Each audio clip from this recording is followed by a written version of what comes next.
A very good morning to all the students of class 2.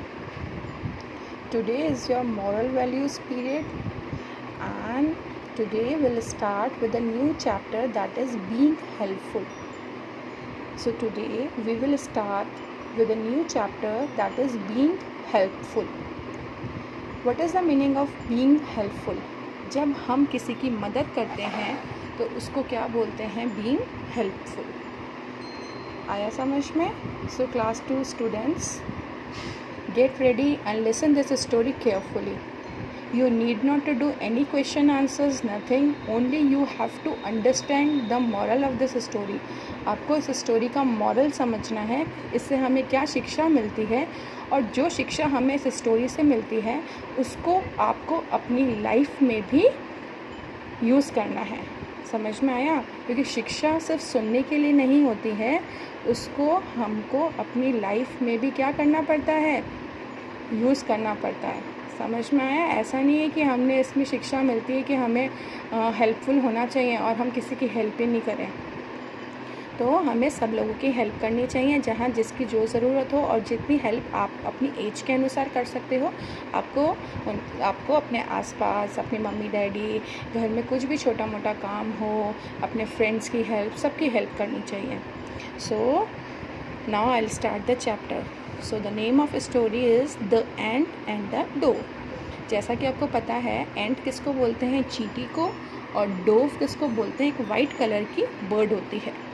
Okay, so now here I start with this chapter. Once upon a time, there lived a small ant in a forest. One day, the ant was very thirsty. She went around looking for water. So एक बार की बात है, एक जंगल होता है. उस जंगल में एक एंट जो होती है वो बहुत प्यासी होती है. What is the meaning of thirsty? बहुत प्यासी होती है. सो वो पानी की तलाश में यहाँ वहाँ घूमती रहती है.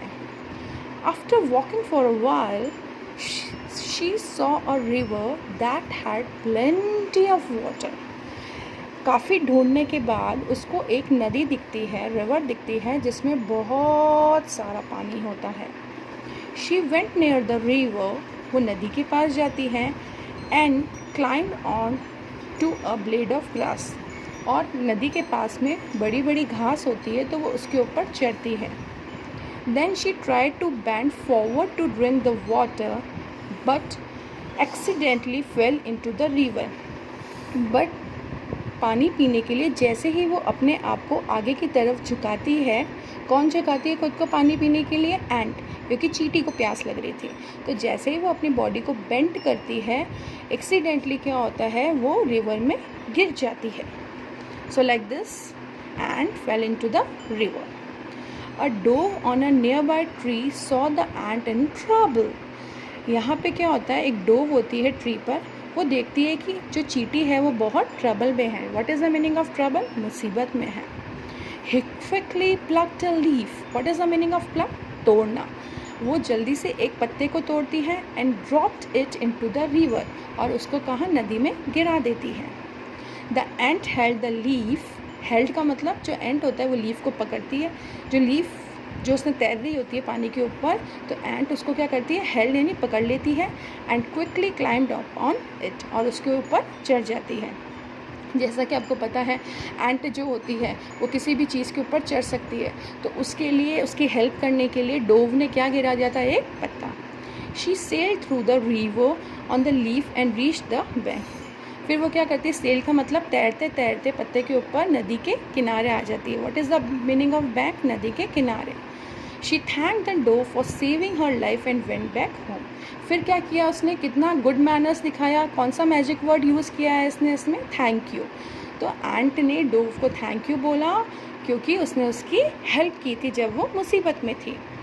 आफ्टर अ फ्यू डेज, कुछ दिनों बाद, the ant saw a Hunter. Hunter कौन होता है? शिकारी. क्योंकि जंगल में अक्सर जो हंटर्स होते हैं, शिकारी आते हैं. और किसका शिकार करने आते हैं? जानवरों का शिकार करने आते हैं. तो the ant saw a Hunter aiming his arrow at the dove who saved her life. अब देखो, ही इज़ हंटर, इसके पास एरो और बो है, और वो उसका निशाना, उसका एम किस तरफ है? डोव के ऊपर. तो मतलब वो किसका शिकार करने आया है? डोव का. तो और इसको कौन देख लेता है? एंट देख लेती है कि भाई ये तो उसको मारने आया। फिर इसको याद आता है ये तो वही डोव है जिसने मेरी मदद की थी। The ant understood that the dove was in trouble. उसको समझ में आ जाता है कि आज तो डोव ट्रबल में है। She rushed towards the Hunter and bit him on his leg. जल्दी से एंट जो होती है वो हंटर के पास जाती है और उसको पैरों पे काट जाती है, क्योंकि एंट का काटते जब एंट मकोड़ा या मोटी चींटी जब काटती है तो हमें बहुत पेन होता है। Ouch ouch cried the Hunter. जब हमें किसी चीज़ से चोट भी लगती है, कोई चीज़ काटती भी है, तो हम कैसी आवाज़ निकालते हैं? Ouch. The dove heard the hunter's voice and flee away. जैसे ही डोव हंटर की चिल्लाने की आवाज़ सुनता है, आउच की ज़ोर से आवाज़ सुनता है, तो वो वहाँ से उड़ जाता है। आफ्टर सम टाइम, कुछ दिनों बाद, the Dove came back and thank the ant for saving his life. अब देखो डव कितनी अच्छी थी, कुछ दिनों बाद वापस आती है और एंट को थैंक यू बोलती है। सून दे बिकम गुड फ्रेंड। ऐसे करके वो जल्द ही पक्के दोस्त बन जाते हैं। So what is the moral of the story? Story से हमको क्या शिक्षा मिलती है? We should help others in every little way that we can and make them happy.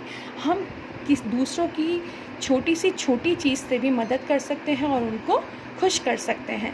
अभी देखो एंट कितनी छोटा सा जानवर होता है ना, बट उस एंट ने उस हंटर के लेग पर बाइट कर दिया था। तो बाइट करने से क्या हुआ, उसको उसका जो ध्यान था वो भटक गया और उसकी चिल्लाने की आवाज़, चीख की आवाज़ सुन के जो डव था वो उड़ गया। तो उसने उसकी हेल्प की कि नहीं की? अब डव इतना बड़ा है और चींटी इतनी छोटी थी। अब डव ने कैसे मदद की चींटी को? क्योंकि वो अपनी बीक में तो उसको नहीं उठा सकता था। तो उसने अपना माइंड कैसे यूज़ किया? उसने पेड़ पे से एक लीफ को पानी पे गिराया, जिसके ऊपर एंट चढ़ के, और उसने क्या किया था, बैंक ऑफ द रिवर के आ गई थी और ख़ुद को सेव किया था।